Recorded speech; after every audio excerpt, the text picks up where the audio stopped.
Hi, എന്താ മോൻ്റെ പേര്? അമ്പാടി. നമുക്ക് ഒരു വെറൈറ്റി മനസ്സിലായി. എൻ്റെ കയ്യിൽ കുറച്ച് നമ്പേഴ്സ് ഉണ്ടേ. ഓക്കെ, മോൻ കുറച്ച് ഇങ്ങോട്ട് നിൽക്കാമോ? ഇത് ക്യാമറയിൽ കാണുന്നുണ്ടോ? ആ, മോൻ ഇതിൽ ഇഷ്ടമുള്ള ഒരു നമ്പർ സെലക്ട് ചെയ്യാം. ഏത് നമ്പർ വേണമെങ്കിൽ സെലക്ട് ചെയ്യാം. 1 ഉണ്ട്, 2 ഉണ്ട്, 3 ഉണ്ട്, 4 ഉണ്ട്, 5 ഉണ്ട്. ഏത് നമ്പർ മോൻ സെലക്ട് ചെയ്യുന്നു? 5 അല്ലാതെ വേറൊരു നമ്പർ സെലക്ട് ചെയ്യാൻ പറഞ്ഞാൽ മോൻ ഏത് നമ്പർ സെലക്ട് ചെയ്യും? ഞാൻ അല്ലല്ല, മോൻ്റെ ഇഷ്ടം. മോൻ അത് ചേഞ്ച് ചെയ്യണോ? വേണമെങ്കിൽ ചേഞ്ച് ചെയ്ത് വേറെ നമ്പറിലോട്ട് ആക്കാം. 3. ഇനി അത് മാറ്റണോ? 3 മതി. വേണമെങ്കിൽ മാറ്റാം. മതി, 3 മതി. ഓക്കെ, ഞാൻ ഇത് എടുക്കട്ടെ. എന്താ സംഭവം ഞാൻ പറഞ്ഞുതരാം. ഞാൻ ഇതിന്റെ എല്ലാത്തിന്റെ ബാക്കിലുണ്ടല്ലോ ഓരോ ഗിഫ്റ്റുകൾ ഞാൻ എഴുതി വെച്ചിട്ടുണ്ട്.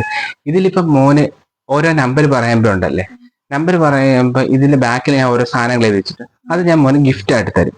ഇനിയിപ്പം മോൻ 3 പറഞ്ഞത്, ഞാനിപ്പം മോന് തരേണ്ടത് ഈ ഗിഫ്റ്റാണ്. ചോക്കോ ബാർ ഞാൻ മോന് തരും. ചോക്കോ ബാറാണ് തരുന്നത്. പക്ഷെ ഈ 3 അല്ലാതെ മോൻ വേറൊരു നമ്പറാണ് പറഞ്ഞിരുന്നെങ്കിൽ മോൻ എന്ത് കിട്ടുമായിരുന്നു? ഞാൻ അത് ഗിഫ്റ്റായിട്ട് തരണമായിരുന്നു. തിരിക്കട്ടെ. 1 മോനെ ഞാൻ ഒരു കാർ ഗിഫ്റ്റായിട്ട് തരുമായിരുന്നു. 2 ഒരു ബൈക്ക്.